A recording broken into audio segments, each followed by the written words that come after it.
All right, I'm going to get started. I assume people will be trickling in. Hello, everyone, and welcome to our public forum, Historic First, the 2024 election.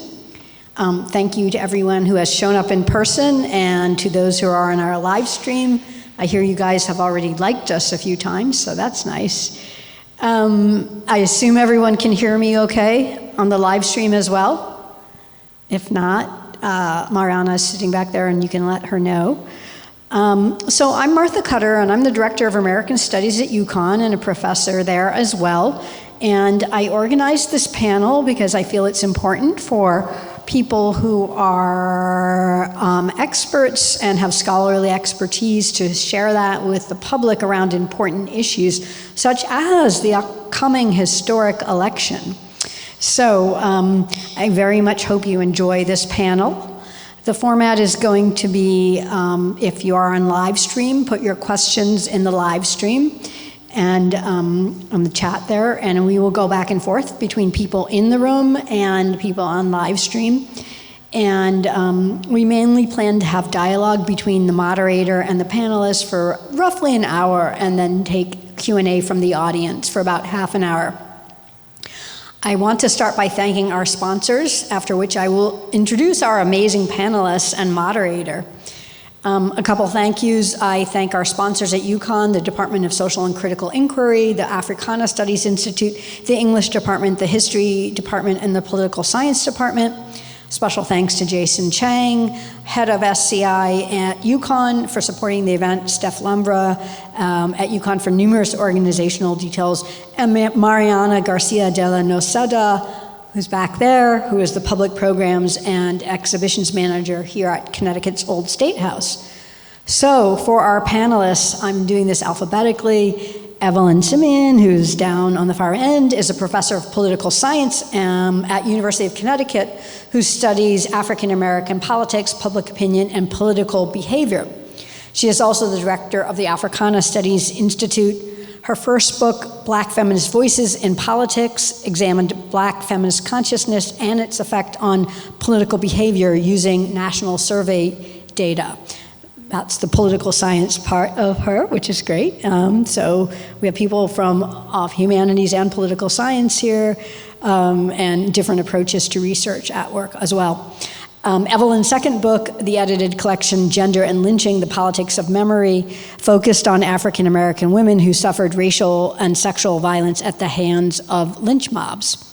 Her third book, Historic First, How Symbolic Empowerment Changes U.S. Politics, considers whether candidates like Shirley Chisholm in 1979 and Jesse Jackson in 1984, as well as Hillary Clinton and Barack Obama, mobilize voters through emotional appeals while combating stereotypes. And her fourth book, which is also an edited collection, is working again with the idea of historic firsts in U.S. Elections, and that came out in 2020, and it extends her theory of symbolic empowerment to the Trump era and focuses on barrier-breaking gubernatorial, congressional, and mayoral campaigns. So she is very accomplished as a teacher and a scholar as well, and has won numerous awards for her teaching and her research. Another panelist here is Manisha Sinha, who's sitting right here. I was going to say our second, but it's not going in the order, so that's not exactly right. But Manisha is the James L. and Shirley A. Draper Chair in American History at the University of Connecticut, and really one of the nation's leading historians on slavery, abolition, and the history and legacy of the Civil War and Reconstruction. She is the author of The Counter-Revolution of Slavery, Politics and Ideology in Antebellum South Carolina, which was named one of the 10 best books on slavery and Politico, and recently featured in the New York Times 1619 Project. Her multiple award-winning second monograph, called The Slave's Cause, A History of Abolition, which you must read. It really has changed the way we think about abolition and the politics of abolition, was longlisted for the National Book Award for Nonfiction and named Editor's Choice in the New York Times Best Book of the Best Book Review, Book of the Week by Times Higher Education, and one of 3 great history books of 2016. Her latest book, The Rise and Fall of the Second American Republic, of the Second American Republic, Reconstruction, 1860 and 1920, was published by Liveright or Norton in 2024, and she also just spoke to Congress about it last week and had to sign, 400 copies? 200 copies, so her hand was really, really tired after that, she said. And she is written widely for the Times Literary Supplement, the New York Times Review of Books, the New York Times, the Wall Street Journal, the Washington Post, Time Magazine, CNN, the Boston Globe, etc. And in the middle, Chris Files is a professor of English at UConn. He's currently working on a history of far-right movements in the United States from the 1920s to the present in a comparative perspective, paying particularly close attention to their views of democracy and their relationship to violence. His monographs include Haunted by Hitler, Liberals, the Left, and the Fight Against Fascism in the United States, which came out in 2014, and Realism for the Masses, Aesthetics, Popular Front, Pluralism, and U.S. Culture, which came out in 2009. He is the editor of the volume American Literature and Transition, Cambridge University Press, 2017, and the co-editor with Bill Mullins of the U.S. Anti-Fascism Reader, which came out in 2020. Professor Viles has spoken widely on democracy, domestic extremism, and political violence, the far right, and American fascism at places such as the Westport Public Library, the Cato Institute, on WNPR, PBS, CBC Radio, and WPKN Bridgeport. And our moderator here, certainly last but certainly not least, is Catherine Shen. She is the host of Connecticut Public Broadcasting's morning talk show and podcast, Where We Live. She and the Where We Live team focus on going beyond the headlines to bring in meaningful conversations that put Connecticut in context. She joined Connecticut Public in 2021 as an education reporter after a decade of reporting across the country and some fashion reporting, which we were just talking about, including work at the New Britain Herald, where she won several Connecticut Society of Professional Journalism Awards for her coverage of the COVID-19 pandemic, social justice movements, and police accountability. So thank you all for coming, and don't forget to, if you're on the live stream, to put questions in the chat, and please welcome our amazing panelists and our moderator to this wonderful venue. Well, thank you so much for that amazing introduction. Now I feel very stressed on having to make this conversation interesting, but luckily I'm with an amazing panel of panelists here today, so I think we're gonna be all right. So I kind of want to start off with the fact that this forum is called Historic Firsts. So I thought it would be interesting to sort of spend the next hour to kind of dive deep into what does that actually mean as we sort of look into the future while reflecting on the past at the same time. So I wanna ask a broad question. I think we'll go down the row here first is, what is historic about this election? What's the first thing that pops into your mind? And Evelyn, we're making eye contact, so I'm gonna start with you. Well, it seems like I'd be the natural go-to because I've got 2 books with the title Historic First. Well, hey, there you go. And I write about historic first who have run for the U.S. presidency. And what made that moment historic was sort of their racial, their identity at the intersection of race and gender, whether that be Shirley Chisholm in 1972, Jesse Jackson in '84, Hillary Clinton, and Barack Obama, and to this very day, Kamala Harris. When I think about this very moment, I could state the obvious. That is, Kamala Harris would be the first woman, the first Black woman, the first South Asian woman to assume the U.S. presidency. But actually, when I think about this election, what also resonates just as much, if not more, is how she came to assume the Democratic nomination, and the fact that Biden made a decision to put country first and sort of career second, in the sense that he decided not to run for re-election. So when I ponder this question, what I think I will never forget, especially as a political scientist, is just the way she came to be the Democratic nominee. Days, a very short window of time before we have to actually cast our ballots. So I won't go on too long. Well, I know we can go on forever with just that one question, but Chris, what are your thoughts when we're thinking about historic firsts?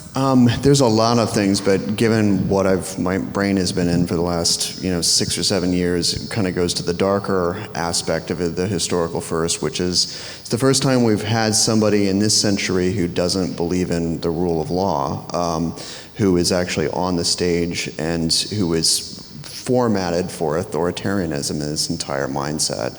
Not only that, but this time around, and why it's different from 2016, is there's a whole apparatus of people around him who have crafted elaborate theory of a kind of a post-democratic order. That it doesn't present itself as such exactly, it presents itself as this narrative of the deep state, and it's even kind of very boring if you go into the weeds of Project 2025, but this idea that, okay, there's this whole cadre of deep state, what we would call civil servants who are in the kind of the federal employment who are blocking the president's will and da-da-da-da-da, but what this really is a way to kind of replace them with loyalists who will be unbothered by traditional concerns and traditional legal norms.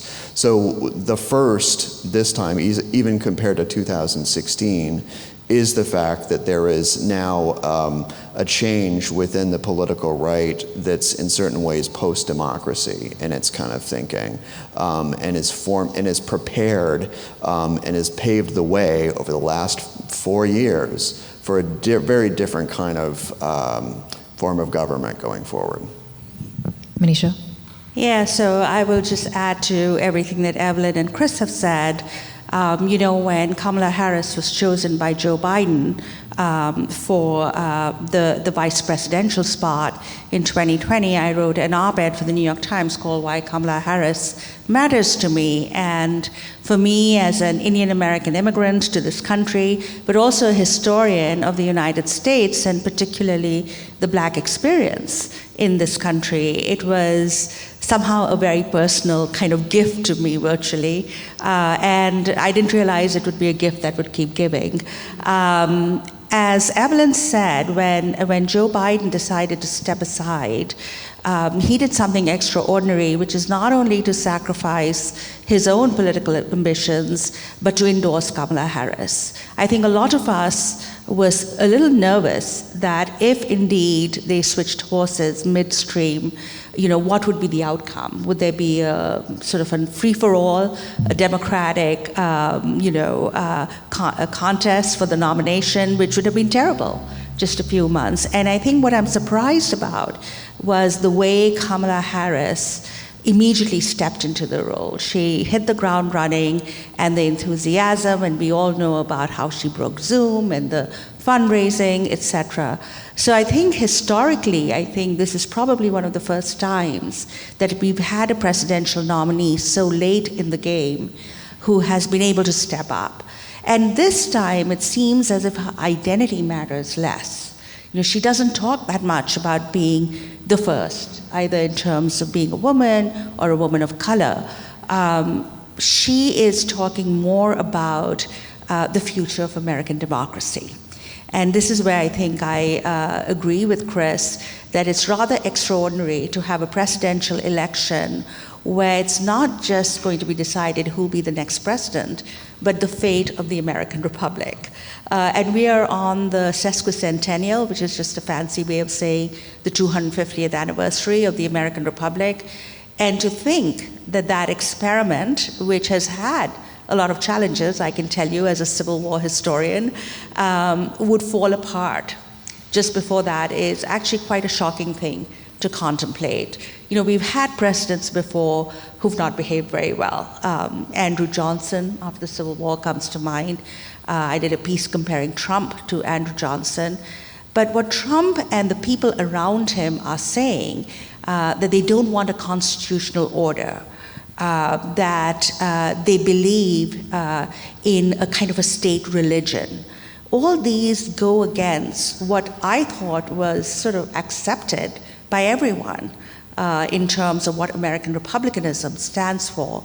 So I think we are at a crossroads. I know everyone says we get tired of hearing this election is do or die, and the future will be decided. But I do think we are at a crossroads in terms of American democracy, and I think that's why this election is a historic first, but also extremely consequential. Well, and you mentioned, and then this is kind of echoed with all three of you really, some of the first is how Kamala Harris came into her candidacy and how Joe Biden was able to sort of put aside his own political career. That was a multiple historic first that you all have mentioned. I'm also really curious to hear about, Manisha, you mentioned we're at a crossroads, but this doesn't seem to be the first time that America has been at this crossroads. So I would love to get some perspective on sort of looking back into the past as we're looking into the future. Have we seen this before? Is this new? Is it really new? I think we do think a lot of it is new, especially with the information exposure we have today, maybe what you've learned or not learned in the classroom. I mean, I certainly am taken aback with a lot of things that I'm learning today, but as historians, as political scientists, what can you tell us in terms of, is this new? Are you surprised? Manisha, I want to start here. Yeah, as a historian, I would say, no, we've had many presidential elections that have been really consequential. And you think about the fall of Reconstruction, the period immediately after the Civil War. I'm thinking of the 1876 presidential elections in which the interracial state governments, the last ones in the South, were overthrown. And whether there was a compromise or a bargain done, we know that the presidency went to Rutherford B. Hayes, and it was marking an end to Northern commitment to black rights. And we don't think about American republicanism in this way. We think, it's been this linear progressive thing since the 18th century, and actually it hasn't. And we entered a very dark period in American history when democracy was literally overthrown. And you had authoritarian rule in the South. You had racist domestic violence. You had people even launching mini coups, overthrowing elected governments, assassinating people. And I thought we had turned the page on that history. But when January 6th happened and everyone said, oh my God, this is not us. And some people said, no, this is us. And I said, no, this has happened before, but we have actually gotten through that period. So for us to go back to some of those ideas where people are admiring the 1890s and William McKinley, who was the president and an old-fashioned imperialist and had high tariffs, it's rather remarkable to me that we would go back to that time period where people were talking about the Great Replacement theory, were talking about, were scientific racists. All those ideas have come back into vogue. And I think we need to be aware that American democracy can be eclipsed for long periods in our history. And once you're aware of that, I think we realize what is at stake. The other election that I think was really important, and I'll quickly stop here, it was FDR's election and the inauguration of New Deal and the fight against fascism. If you look at what in the 1930s, and I'm sure Chris will have more to say about this, there were forces within the United States that were very sympathetic to fascism. And those forces haven't completely disappeared. You can trace people's political lineage. You can see how those ideas persist. So I think FDR's election and the defeat of fascism was another pivotal moment, I think, when American democracy posed an alternative model to the rise of fascism.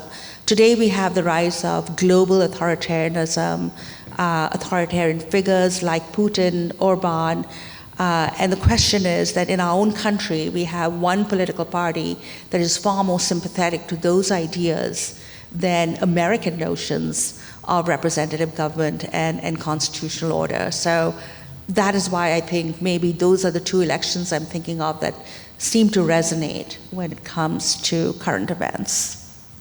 Chris, I see you nodding. Any thoughts on whether or not you're surprised at the things that we've been seeing in the recent political landscape? Yeah, I mean, and so in 2014, I published a book, The Haunted by Hitler, on kind of the history of anti-fascism in the United States, and the conclusions in that were premature and also kind of registered my surprise, which my thing was like, well, you know, what motivated me to write that was not the thought that we were going to suddenly have something that, like, in the orbit of fascism that was becoming mainstream. It was more about how history was being written, right? So I kind of predicted, well, you know, that kind of fascist-esque politics is not likely to become mainstream again. It's like, whoa, and then in 2 years later, that was really not the case. And there is debates about whether, very smart debates about whether or not MAGA is in the kind of the fascist tradition. You know, I would say that it brings together this mix of kind of anti-Marxism, a masculine fetish of action, you know, authoritarian drive for national renewal, right? All of these things that, you know, put it within range, you know, very much so.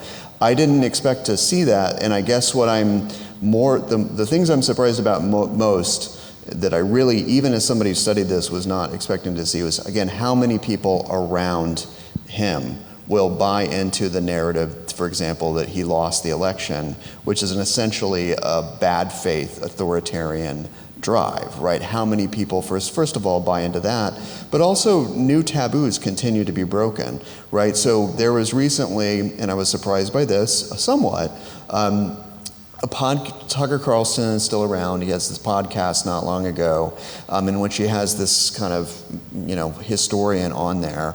And this was a widely viewed podcast, and he's still one of the top podcasters in terms of audience. And basically this historian that he has on there, like, tells the story of World War II, in which Churchill was the real villain. And Churchill, I do find villainous in many ways, but not in the way this guy was talking about. But that Churchill was the real villain of World War II, and Hitler has been misunderstood, and that really these concentration camps, they wanted to save the people in there, but they couldn't because of the way that the war went. And like, basically Churchill was driven by this cabal of Jewish bankers. Tucker Carlson is nodding his head. Elon Musk's tweets, that was a fascinating interview, right? And so they're starting to literally break the Hitler taboo, right? And I've been waiting and kind of for the shoe to drop for somebody like Trump to break the Hitler taboo, but that's the line we haven't fully crossed with the mainstream politicians. But around them, I'm really kind of looking very closely at the very mainstream ecosystem around these people, because that's what will survive post-Trump. And so that alarms me, right? And it continually surprises me, the lines that they cross.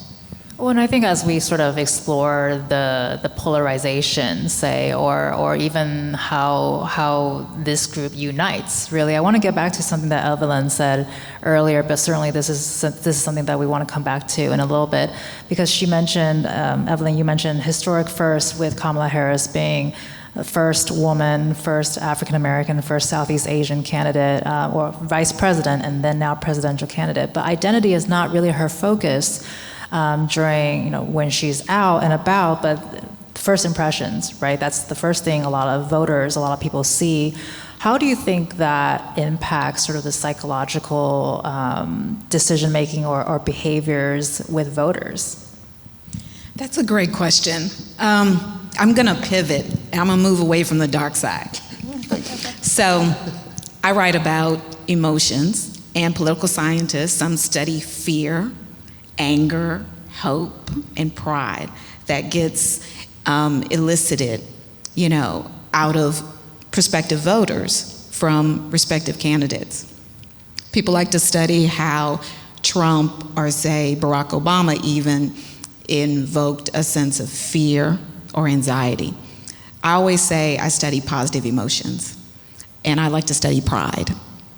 And so when I think about your question, and when I think about historic first, what they all share in common is the sense of pride and good feelings that they conjure in the very demographics that they come to represent. that there is something to be said about the progress that is made when someone from a historically disenfranchised group emerges on such a platform to assume commander-in-chief. And so when I think about Shirley Chisholm, I think about Jesse Jackson, onto Hillary Clinton, Barack Obama, they have all been a source of inspiration that effectively mobilized people to not only register and vote, but participate in multiple different types of behaviors, from canvassing, driving somebody to the polls, donating money, putting a sign in their lawn, and the list goes on. And so when I think about the power or the impact, the psychological effect of Historic First, I think about the feelings, the emotions, the positive emotions that they elicit from people who otherwise may not follow campaigns, but for the first time are engaged. And they go from 0 to 100.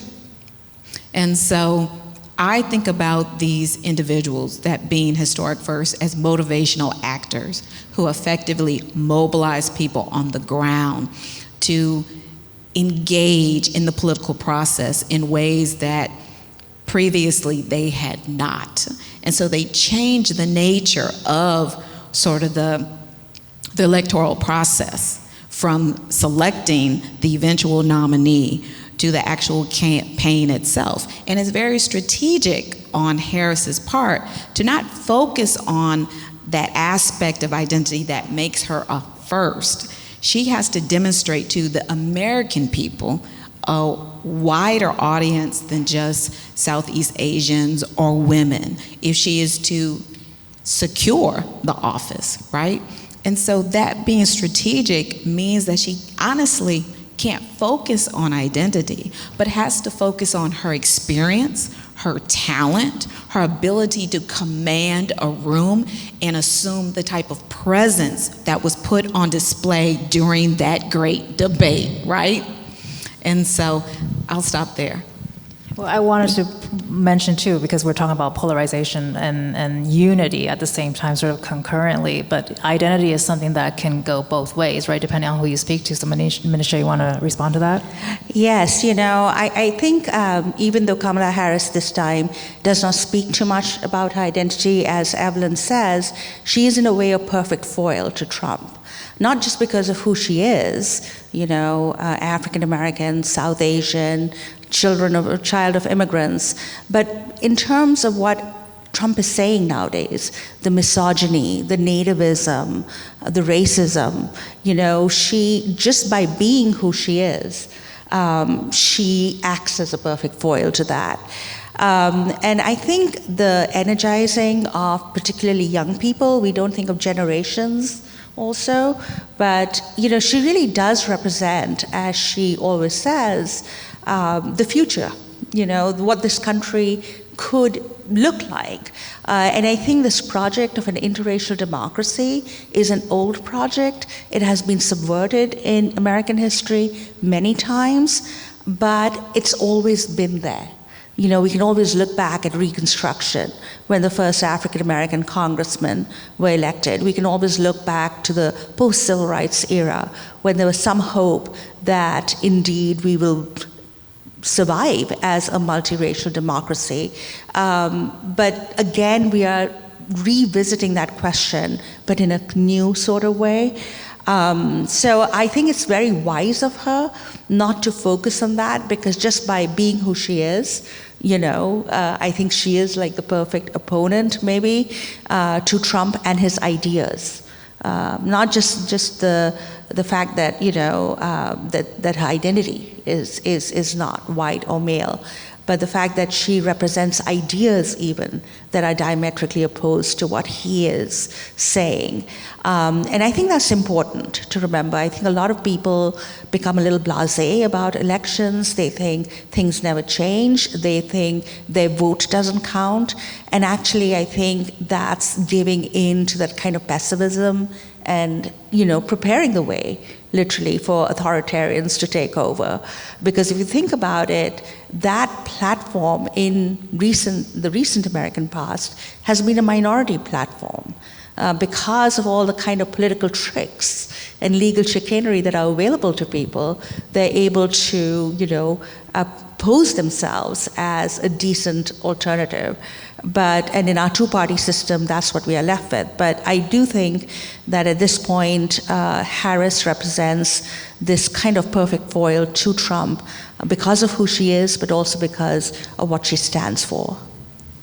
Well, I think you just touched on two major areas that we definitely want to hit on today. One is having more younger voters come out and vote. And Evelyn, you mentioned there's a mobilization of more people who never thought they were going to get involved in campaigns, whether or not it's just going to the polling station or getting involved with the actual campaign themselves.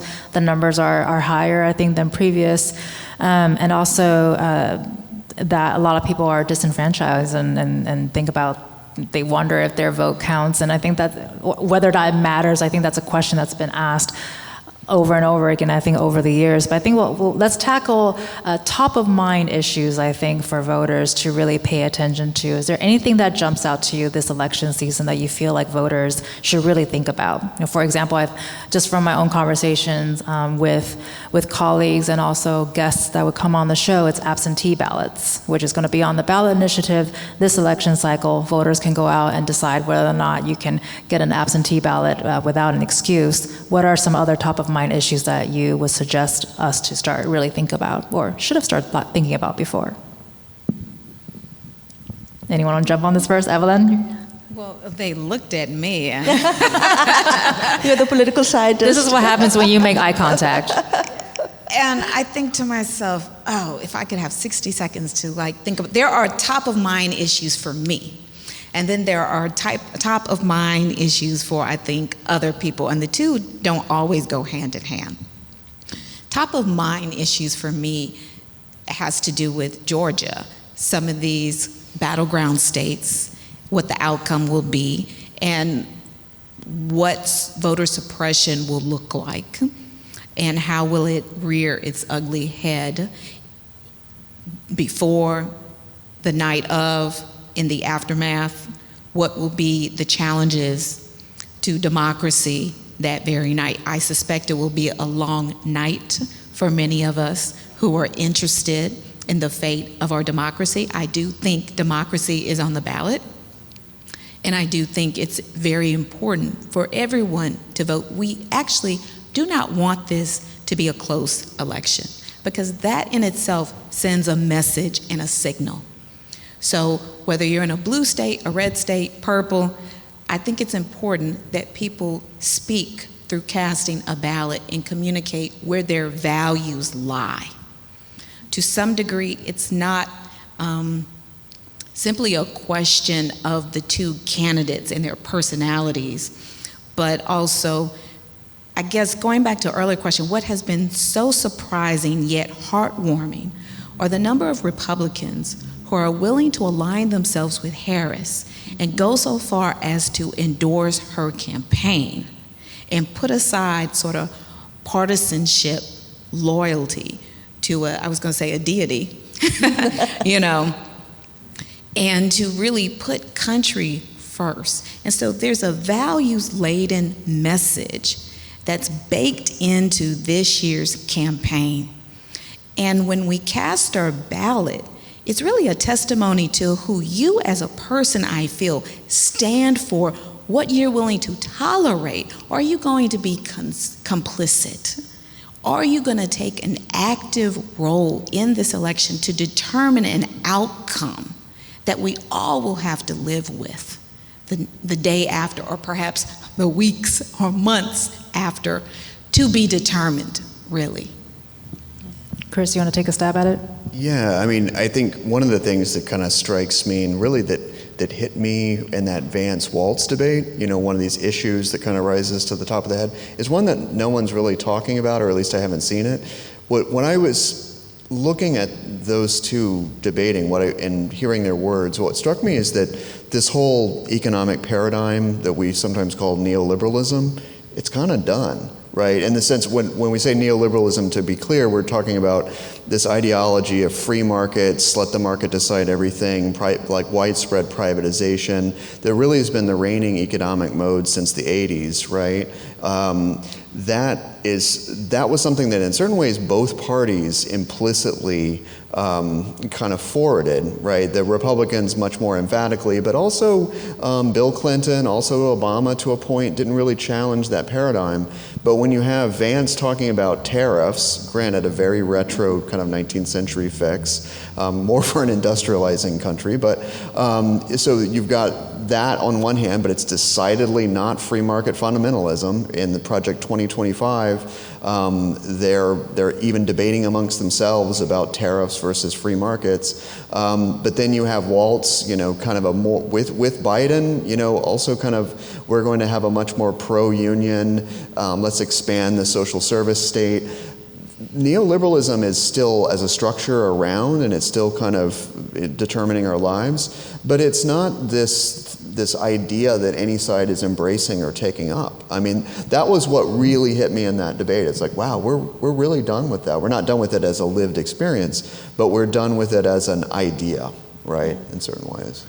Yeah, when you think of right-wing authoritarianism, they want the state in your bedrooms, right? So it's the idea that the market will decide everything is kind of done, I would imagine, in our discourse today. But to go back to your question about absentee ballots, that's part of this larger question of how accessible we make voting to the average American citizen. Whether it's absentee ballots, voting by mail, or voting from abroad if you're an American citizen. I think North Carolina and some states are trying to even prevent that. And it's just remarkable to me that out of all advanced democracies in the world, we make voting so difficult. We don't have it on a Sunday, we don't have it on a holiday, meaning poor and working people would have to take off work for a day in order to vote. There are areas in cities where polling stations and voting machines are taken away so that people have to stand in line for hours and hours to vote. They make it into a chore. And our voting has really gone down in terms of the percentage of people who vote. In the 19th century, you had, 70, 80% voting rates. Today in the United States, the average is like 30, 40%. People are just not interested. Change took place in 2020 when nearly 60% of our population voted. And I'm hoping that that's a new trend. But with that comes all these ways in which certain states are making voting more difficult. Whether in Georgia, which, as Evelyn said, is a crucial state, anyone can challenge your registration. So people are being told, you better check your registration because some random Joe may have gone in and challenged your registration and you're no longer in the rolls. In Oklahoma, they just purged their rolls because people were not frequent voters. There are all kinds of dirty tricks that can be played. And this reminds me of the Jim Crow South, because that's exactly how they disfranchised black people. First through sort of racist terror and sheer violence and voter intimidation, which also has been resorted to, but also just ridiculous ideas like, the grandfather clause. You can vote only if your grandfather voted. Well, if you're an enslaved person, your grandfather likely did not vote. Or the literacy clause or the Constitution Understanding Clause. We have new ways now to suppress voting. And I always think that if we simply enforce our national, federal voting laws, civil rights laws, voting acts, even the 14th Amendment to the US Constitution that said any state that abridges a citizen's right to vote will suffer a consequent loss of representation in Congress. That's never been enforced in American history. Southern states disfranchised black people and never suffered a loss of representation, but it's in our Constitution. It's a sleeping giant. And I think at this moment, when we have all these threats to American democracy, we need to get innovative and creative about how we are going to protect our democracy.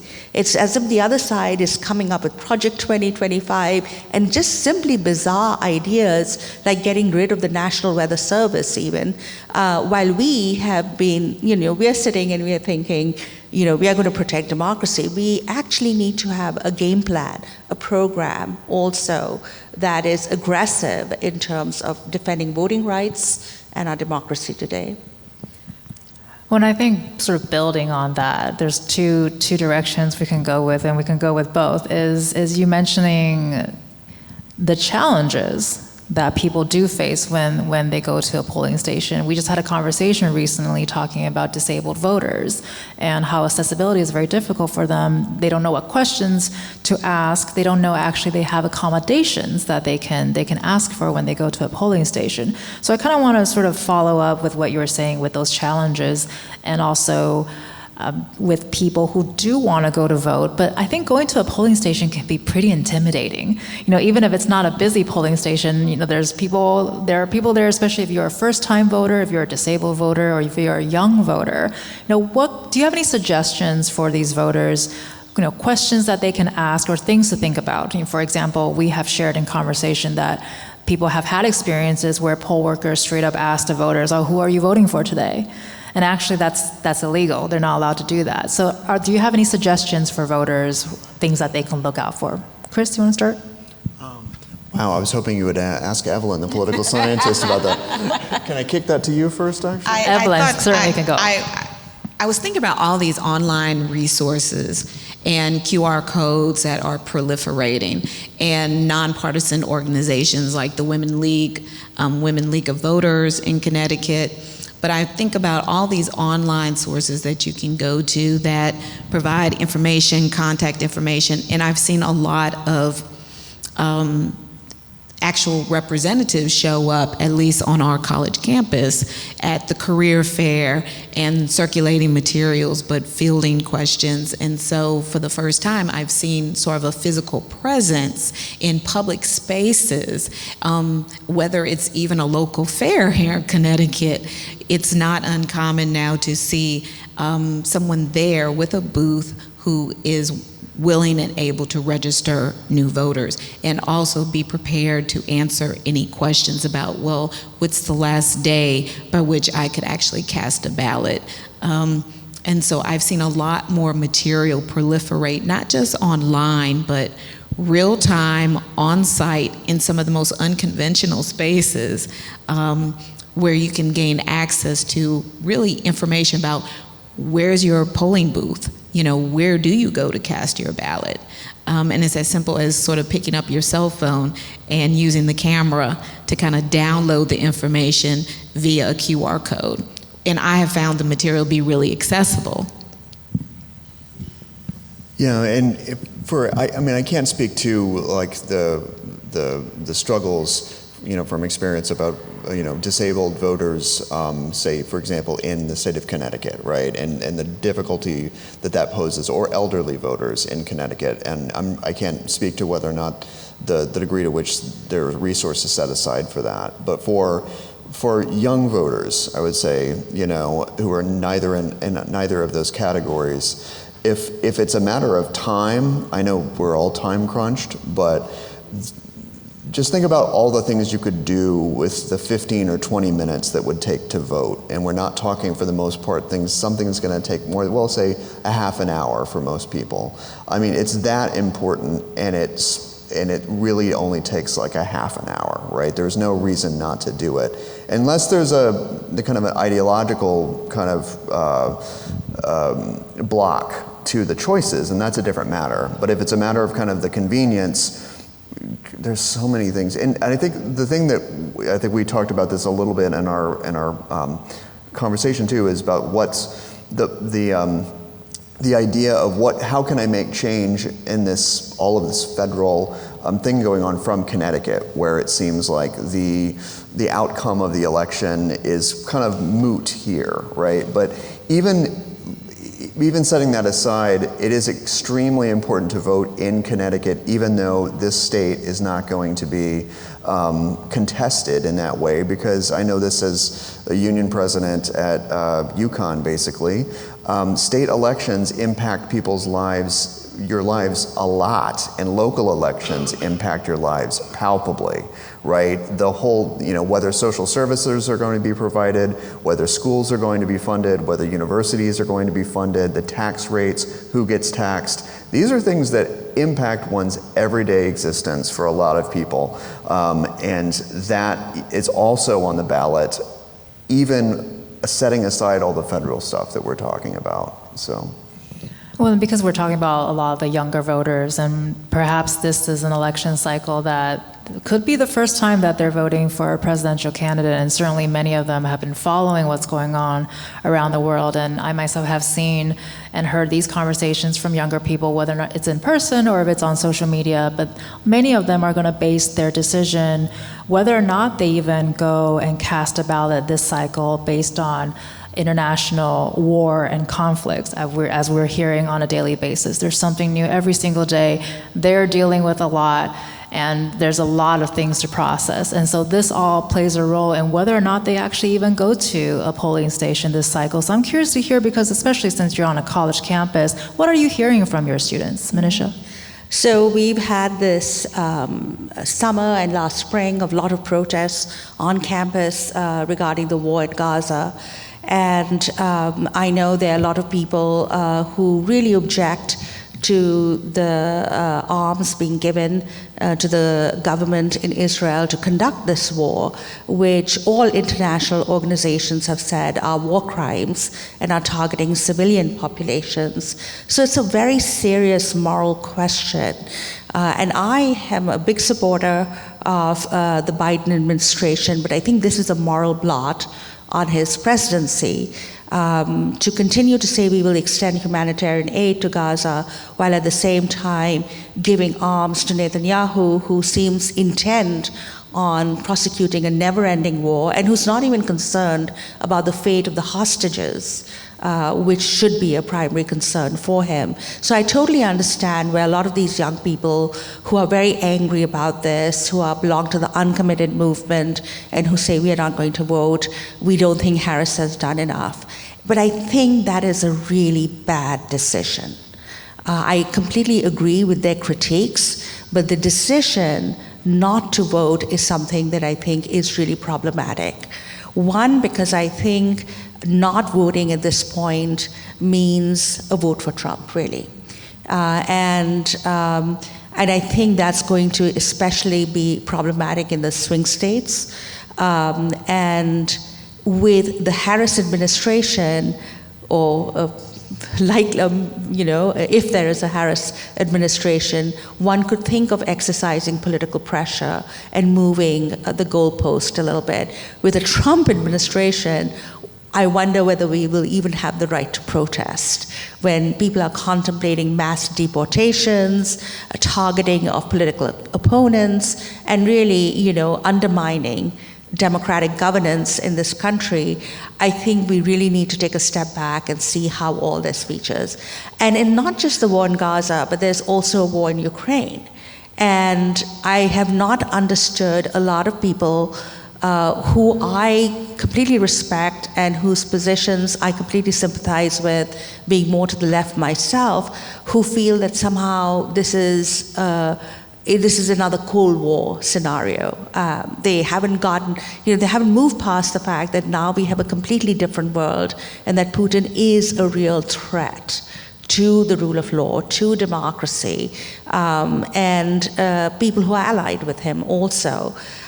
So we need to think of that too. We need to think of what the United States can do in that situation. So I would really encourage young people to vote. I think there's been a lot of disturbing news that has come out about the Green Party and its candidate, Jill Stein, who I've always had a problem with because she was an anti-vaxxer, and we know how all that got so politicized during the pandemic that I, at one point, draw the line. If you don't accept facts, science, and history, there's a problem. But also the fact that there's a lot of collusion been going on with the Trump campaign and with resources from Russia, from Putin in particular. So I think our young people have to step back and look at all this happening all over the world and figure out what they can do within our democratic system that will make us more responsive to these concerns, rather than say, okay, the best way I can make my voice heard is by simply disengaging or not voting. I'm sending a message by not voting, and you actually might be jumping from the frying pan into the fire in that case. She said a lot, and my mind is, I have two things going on at the same time. Part of me was still contemplating Christopher Weil's comments about time, it only takes 30 minutes, and access, and my mind went to, well, there's assumption people have transportation. We know in the southern region, polls are being closed. We know it's a challenge for some students to get from New Haven to Hartford, much less to stores. And so I think about when you show up at the polls, even in my small town in Connecticut, there were long lines. The last couple elections, there were long lines, and it wasn't 30 minutes. It wasn't I'm in and I'm out. And so we know in the same deep South states, those are the states that have imposed restrictions where you can't bring a lawn chair, a fold-up chair, you can't bring a sandwich, you can't bring a bottle of water to anyone. And so it forced me to kind of rethink time, access. When we think about that day, I'm already wondering, how long am I going to be standing in line? Because I already know I'm not going to be in and out. I think about how long does it take me in the morning to get my children ready and off to school. Yes, the polls open at 5:45 a.m., I believe, but still, I can't leave home and go to the polls at that time. So if I left during my lunch break, everyone is going to go during their lunch break, right? So I started thinking about some of the challenges that we may take for granted because it's not like you can take the day off either. Are you willing to lose a wage in order to cast the ballot when you feel you already know the outcome? That's one thing. Then today, it was actually yesterday, I had a student that said she could not concentrate in my classroom because her home is on fire, that her family is trapped in Beirut. And so she's not doing well in my class, and she was in my office for at least 45 minutes in tears. And everything she's telling me, firsthand accounts from her family members, I don't see on the news. And if I knew what she told me, it'd be very hard for me to just sleep at night. So there's a lot that I feel in terms of information I don't have access to. But it came to me this very week courtesy of a student who's directly affected, right? And so there's a lot at stake in this year's election.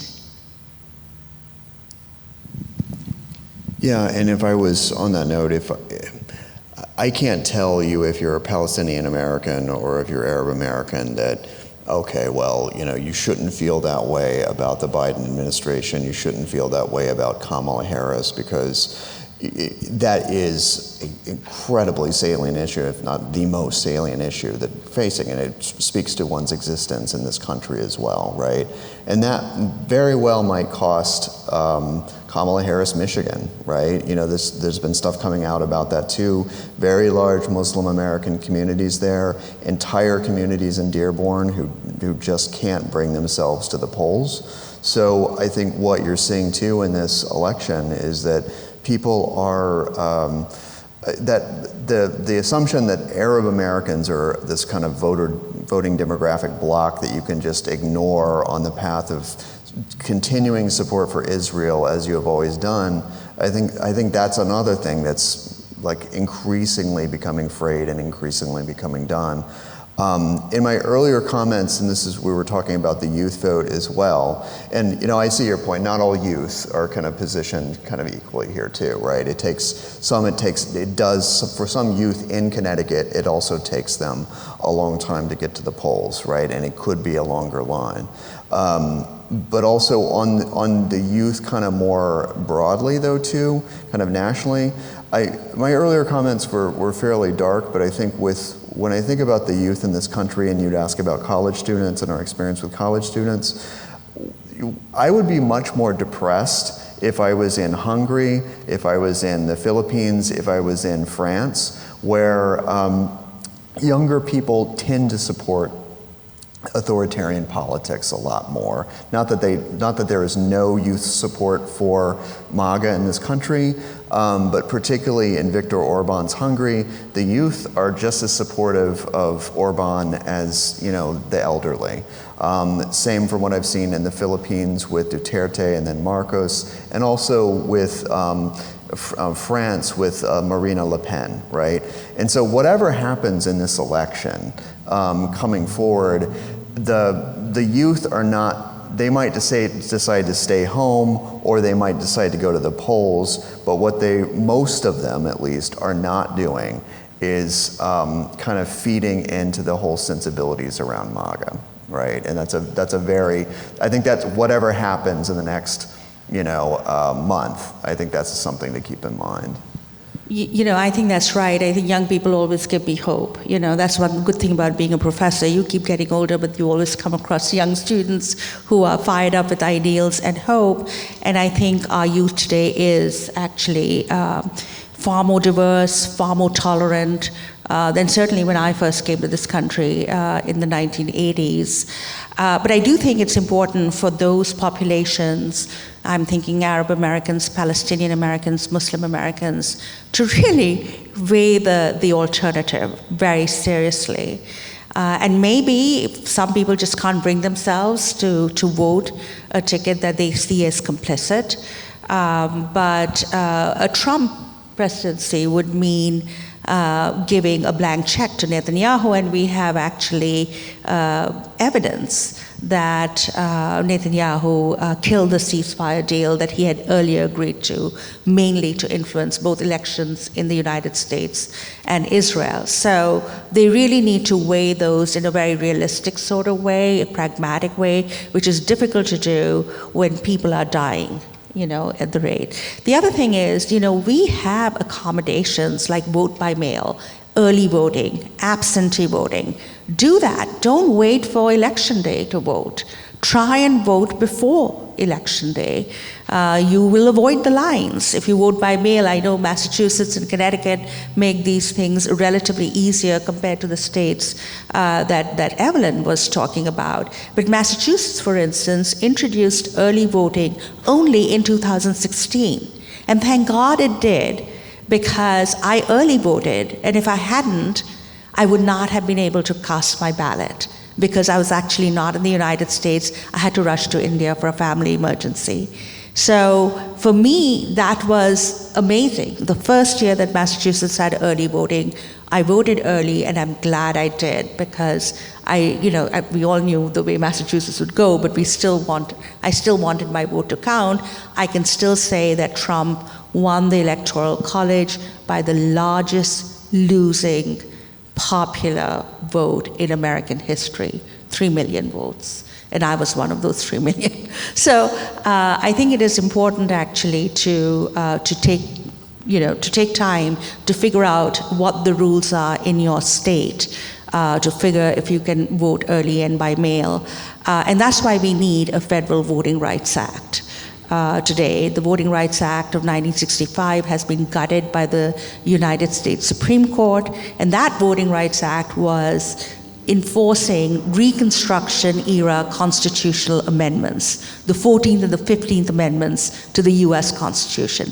That has been gutted by the United States Supreme Court in 2013. So now we have to really think about federal voting rights acts that will have a national standard and that can avoid the kinds of things that are still going on in the Deep South, where they've perfected this. It's a fine art out there, voter suppression.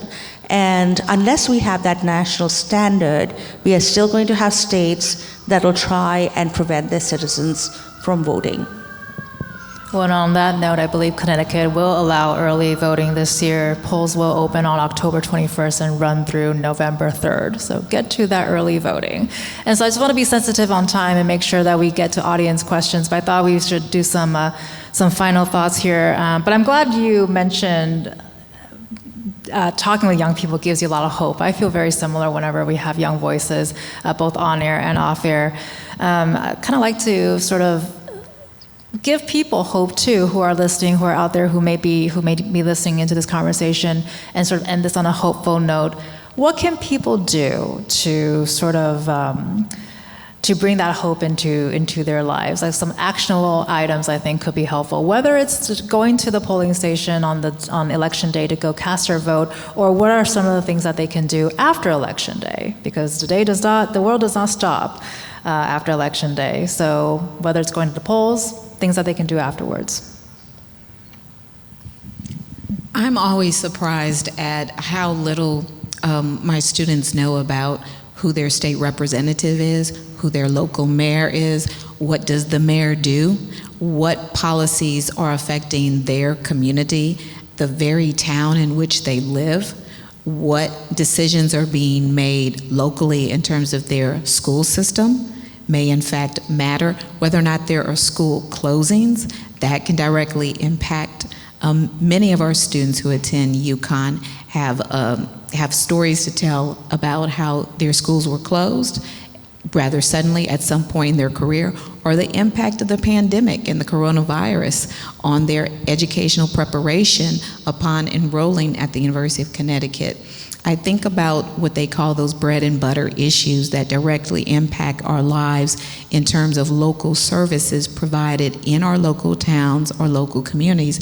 And I learned very recently, just through a quiz this week, how many students did not know who were historically the two Black women mayors to serve in the state of Connecticut, including the students from New Haven did not know the New Haven mayor.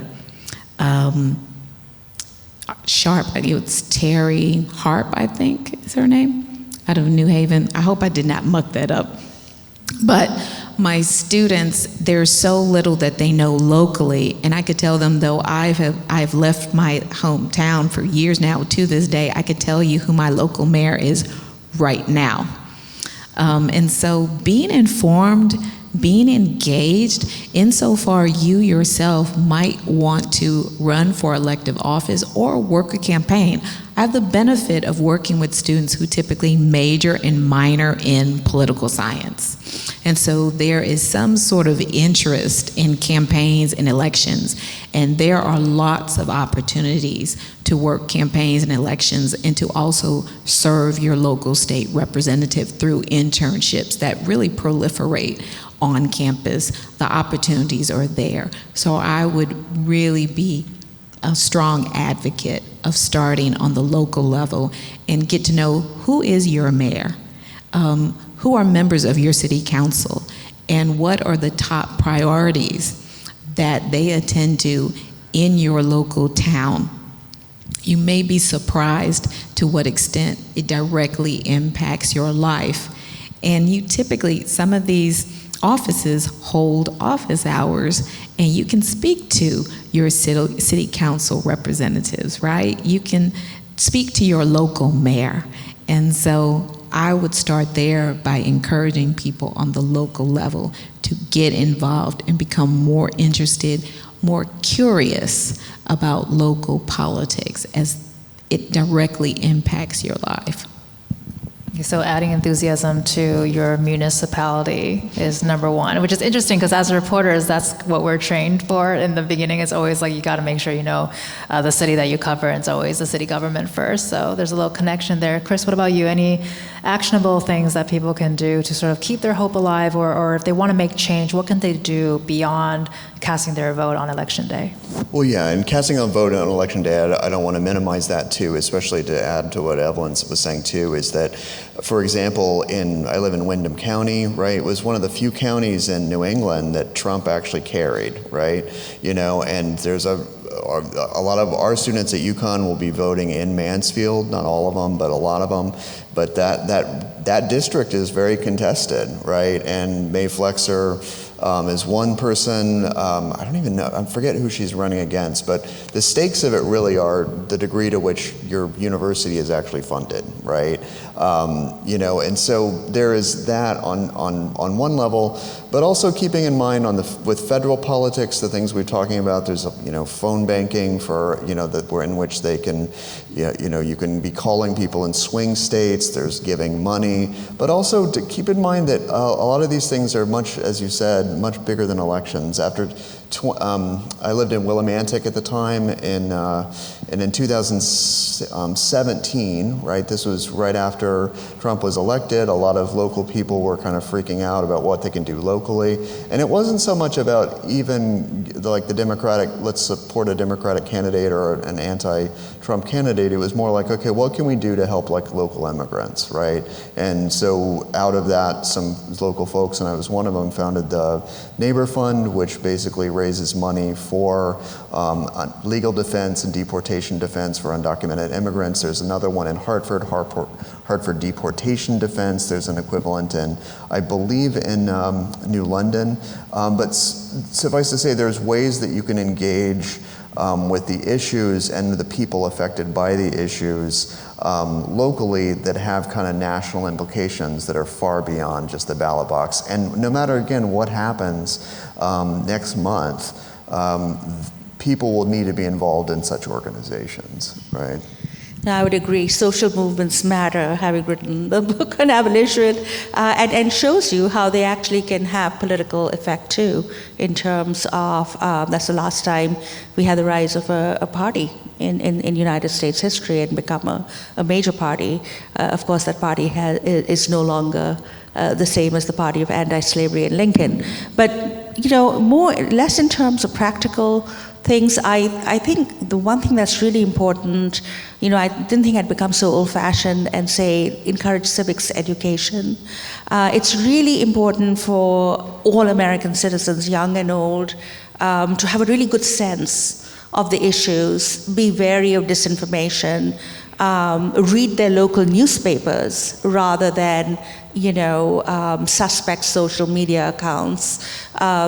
Just be very careful in educating yourself.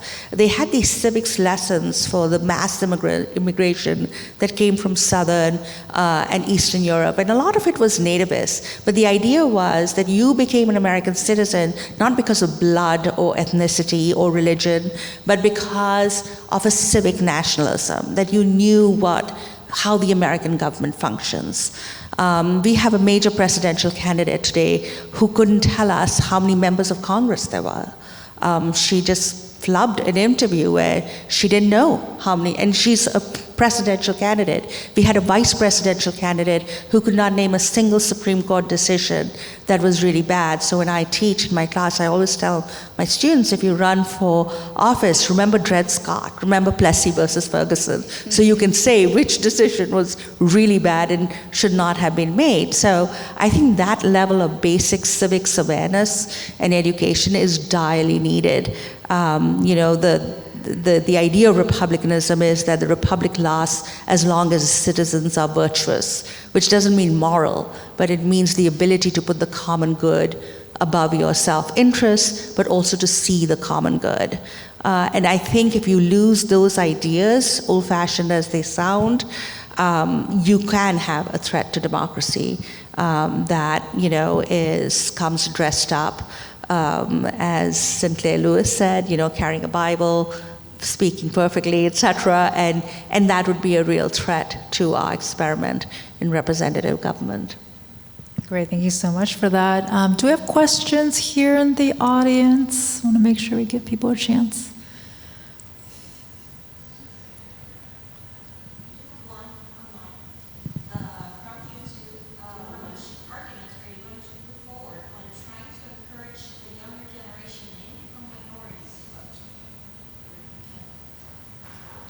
So can you repeat the question? Which arguments are you going to put forward when trying to encourage younger generations, mainly from minorities, to vote?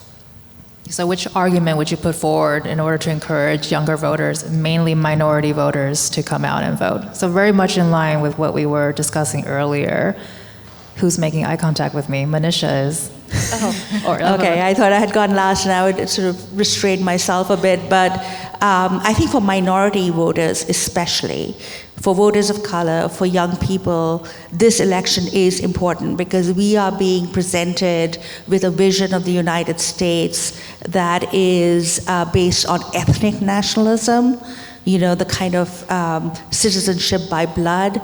Certain people allegedly have inferior genes, allegedly, you know, are prone to be criminals and rapists or do bizarre stuff.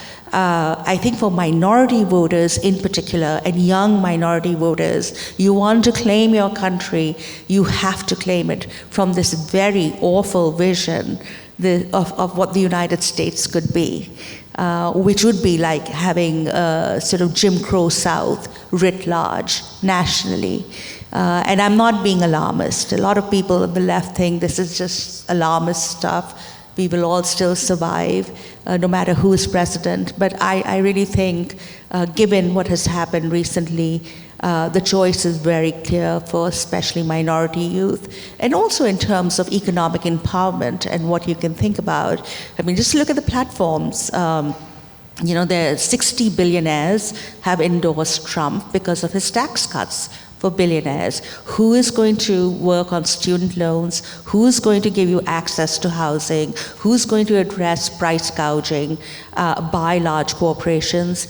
The platforms economically are diametrically opposed. The discourse might sound similar because of right-wing populism. Vance and people are very good at disguising that very elitist corporatist project by spouting populist rhetoric. But it is the kind of right-wing populist rhetoric that disguises what exactly they have in mind in terms of economic elitism. So young people, minority voters, to me, the choice is pretty clear. I want to build on that question. Thank you so much for that question from our live stream. And along the same line, because I think voters under 44 years old will make up over half of the eligible people who are voting this fall. And this is according to the population projections from the US Census Bureau. So that's a huge amount of people. So it's millennials and Gen Z, because I think when we're thinking about young people, perhaps we're focusing on more of the Gen Zers, but also the millennials play a really huge role in terms of people who are coming out to vote. So I think following along the question that we had from the stream is the arguments that you would put forward to encourage younger voters, especially minority voters, to come out. So with that in mind, any thoughts there? I think these generations of voters owe a great debt to people who have blazed a trail, not just the historic first candidates, but the first in their family to sort of become a registered voter, to participate in the electoral process. Oftentimes, we're told somebody has shed blood, sweat, and tears.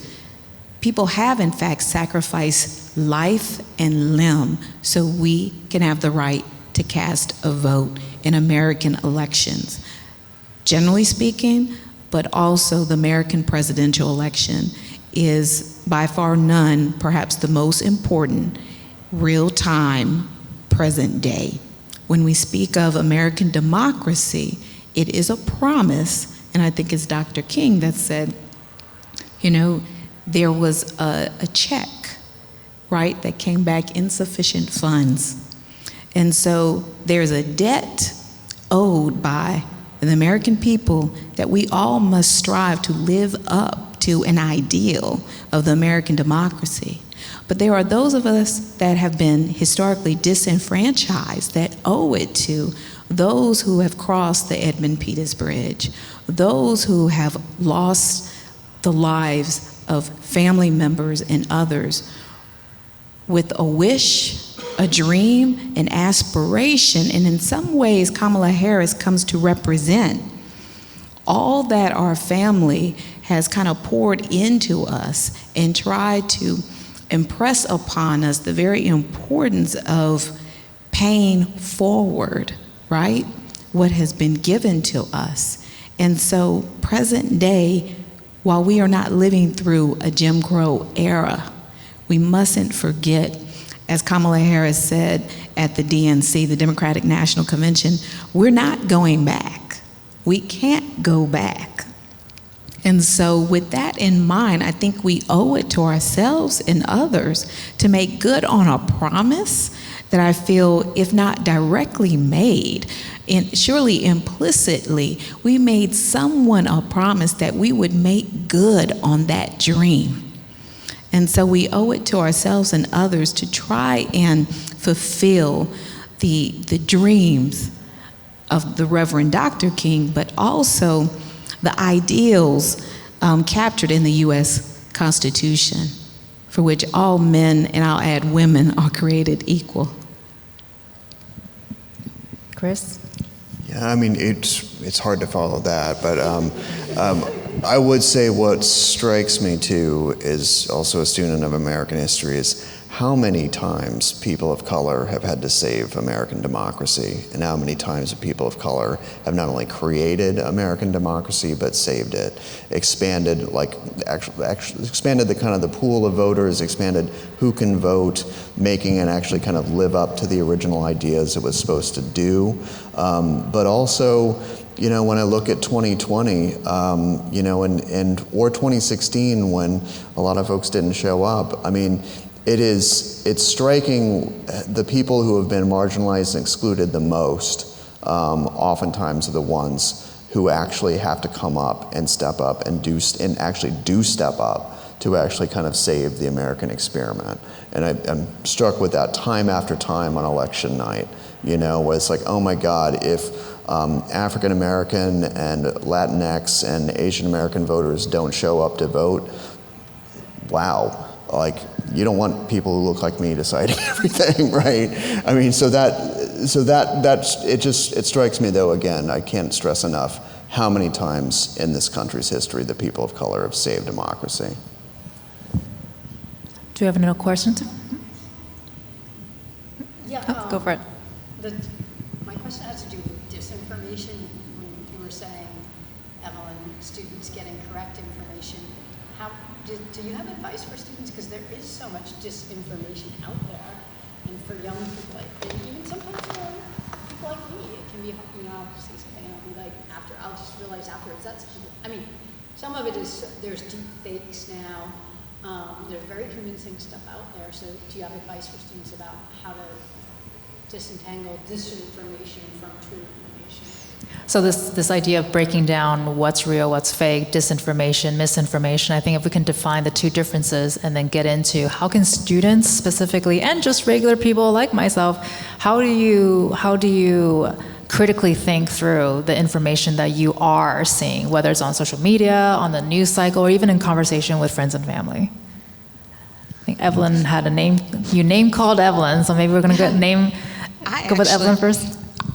The person that came to mind was actually Manisha as a historian, because I think as somebody that goes into the archive, real time, you're faced with that dilemma as you sort of excavate source material from personal letters to memoirs and legal documents. You have to disaggregate fact from fiction. So actually my mind went to the historian in answering that question. Yeah, well, thanks, Evelyn, for passing the buck. But you know, I think this is a huge question today for the future of democracy in the world, because you do have Twitter, now called X, which has become the site for disinformation. And Elon Musk has made it quite clear that his goal was never free speech. It was to amplify right-wing fake news.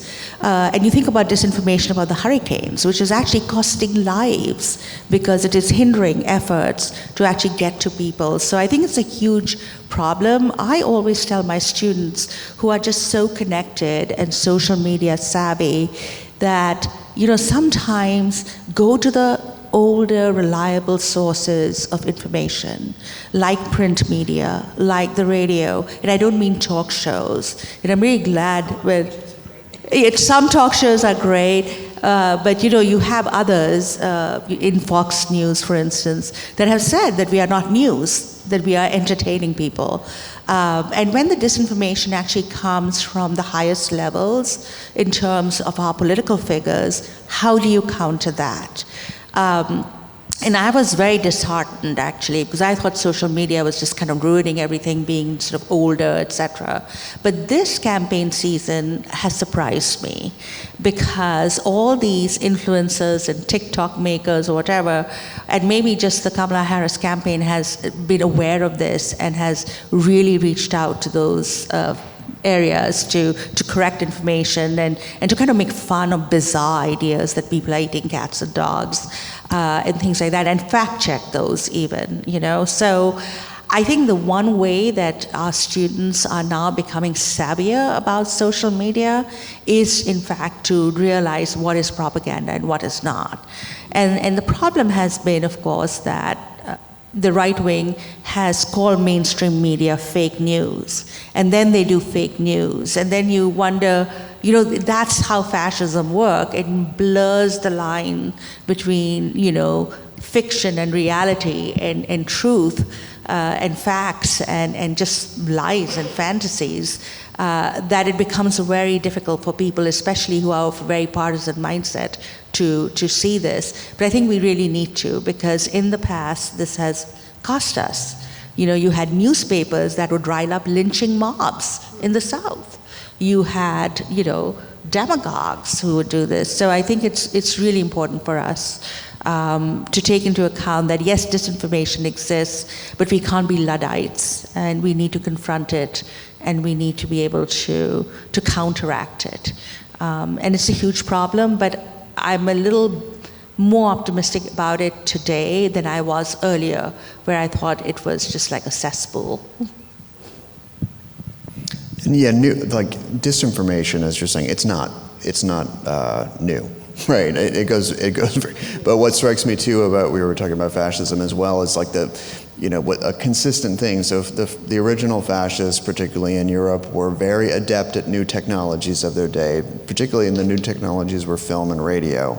Now the alt-right is very adept at social media, right? And it's because they're a fundamentally image-based politics. The far right and fascism is fundamentally image-based, and it's Robert Paxton called fascism the most self-consciously visual of all political forms, right? So it does lend itself to a social media moment of just quick memes that they're very adept at using. Be that as may, I think, as Manisha said as well, the real difference though is it comes from the top. When you have one of two political candidates spewing just a fire hose of BS more or less constantly, right? And that corrodes the entire political sphere. To a point, it starts to corrode even the left too, right? So it basically makes it relativizes absolutely everything, right? And only once you get I think at the top, you get some degree of, at least people making coherent arguments that, for or against a particular position, that starts to change somewhat, right? Because the means of disinformation have way predated social media, right? And far, far earlier than that. I know we have a couple minutes left, but I do want to make sure that we get everyone's questions before.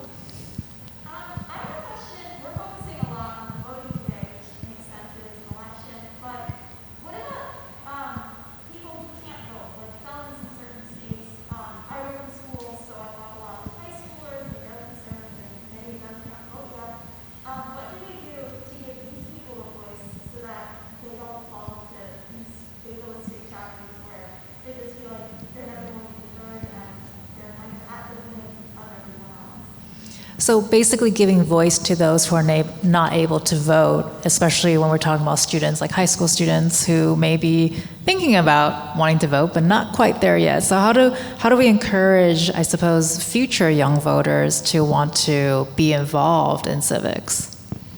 I don't know if local high schools still do this, or even middle schools, but there have been mock elections. So I can remember being in middle school and actively working sort of a pseudo campaign in the context of my school, and there being a ballot box and a day in which we cast our ballot. And even my son in Connecticut, he came home with a I voted, and he was in first grade, and he had his I voted today sticker, and he was so proud to tell me, Mommy, I voted for the girl. And so, and of course I started to interrogate him, so why did you vote for the girl? He said, oh, she's so nice. And I said, what do you think about the opponent? He says, oh, he's a villain. And he said, you know what I would do to him? I said, what would you do to him? He said, not vote for him. I said, that's right, use the electoral process. He said, yes, and he raised his arm like this. And I posted this on Facebook many moons ago. But I think our young people, it could be his mom is a political scientist, of course, right, who writes on American presidential elections. But he came home very cognizant of the fact that there was an election, and he very proudly wore his sticker, and he was very proud to tell me that he had cast a ballot that day and he had voted. And I'm pretty sure he was in first or second grade. But as a middle schooler myself, to this day, I recall the mock election in my middle school.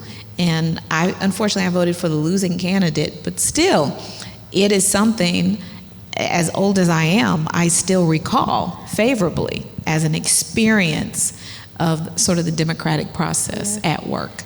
You probably teach a very diverse classroom, and there are people who are citizens who can vote, maybe some who are not, but there is a feeling of national belonging sometimes because of the place you're in.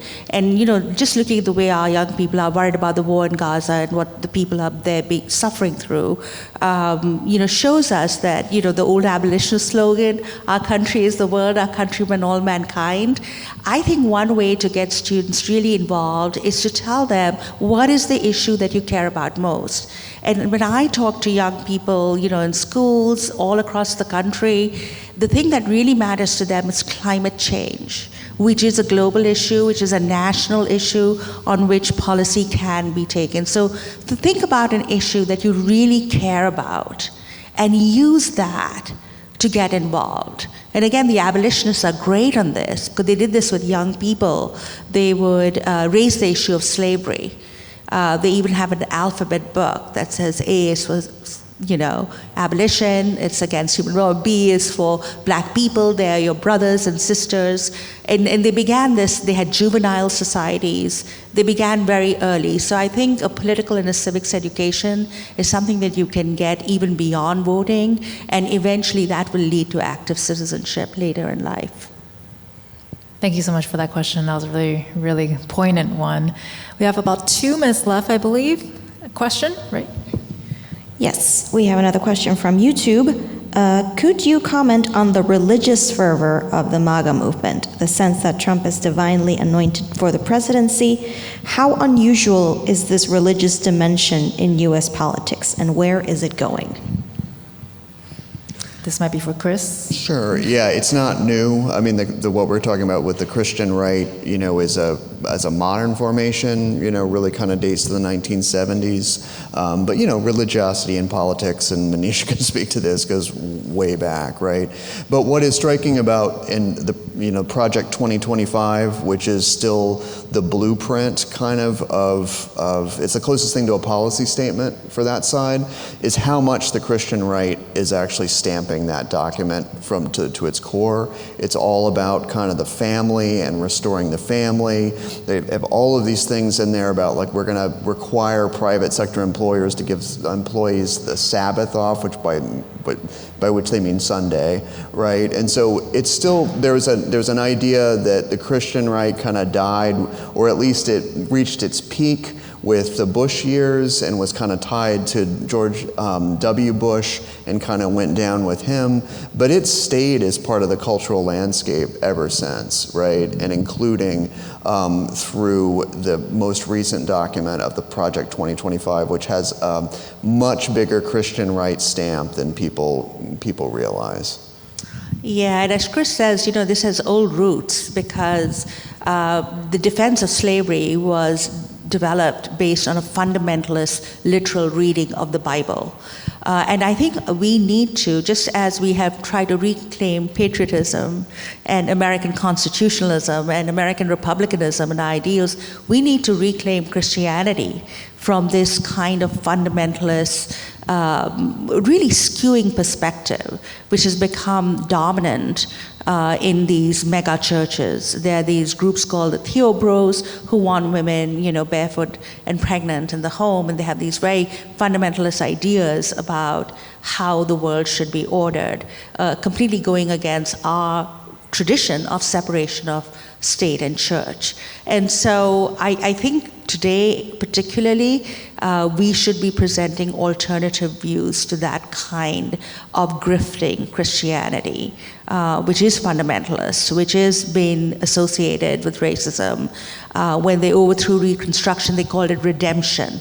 They used religious language to justify the white supremacy in the South, basically. So I think we need to form an alternative. I may be the only one who thought that Walz actually won the debate against Vance, but the point where I think he really made, besides the election question, I think where he was really good was when he quoted Matthew, and he says, "Whatsoever you do to the least of my brothers, that you do unto me," right? When I was hungry, you gave me to eat. When I was thirsty, you gave me to drink. Now I enter into the home of my Father. And he didn't use the whole quote. He just did the first half. But I think there is a way and there are actually progressive religious voices out there that are really trying to counter this. And again, you see this coming mainly from the Black church. You think of Reverend Barber and his movement in North Carolina, his Moral Mondays, etc. I don't think we should cede anything to MAGA, and their distortion of Christianity and of religion is probably one of the worst things, because when you weaponize something that basic, it can be extremely dangerous. Well, thank you so much for that question from YouTube. Do we have any more questions? Or seems like we've reached the end when we're having fun. Obviously, we only scraped the surface today, but we want to thank everyone for coming. Let's give another round of applause for our panelists. Thank you very much. And well, I hope that was fruitful. Maybe there will be a round two, because obviously we have so many things that we still want to talk about, but all fun things come to an end. So I appreciate your time. Martha, did you want to come back? Thanks, everyone, for coming online and in person, and to our panelists and our moderator. Great job. And this is available for viewing, so recommend it to your friends and vote. That'll be my last thing. Get out there and vote and get your friends to vote. Thank you.